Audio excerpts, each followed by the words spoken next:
હા બોલો ને યાર. જો તારી ફ્રેન્ડ કોઈ કારણ વગર તારી સાથે ઝઘડો કરતી હોય ને, તો એવું સમજી લેવું કે હવે એ માનસિક રીતે તારી પત્ની બનવા તૈયાર છે.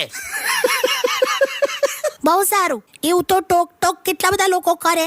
વડીલો ટોકે, પેરેન્ટ્સ ટોકે, પછી ટીચર્સ બોલે. અહીંયા જોબ કરતો હોય ને તો બોસ પણ ટોકે.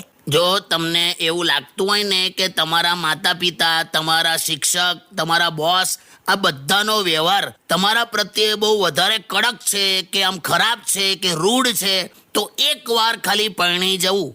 અચાનક આ લોકો માટે તમને એકદમ પ્રેમ આવી જશે, જોજો. તમે તો છે ને મારી પાસે આનો કોઈ જવાબ નથી, બાકી છોડ્યા કાઢ નાખું તમારા. જોયું એની પાસે જવાબ નથી, એનો ગુસ્સો આપણા પર કાઢે. This is what you are. બે જાઓ ને યાર, સોંગ વગાડ પેલું. યસ સ્ટે ટ્યુન વિથ કાકા, only on Radio City 91.1.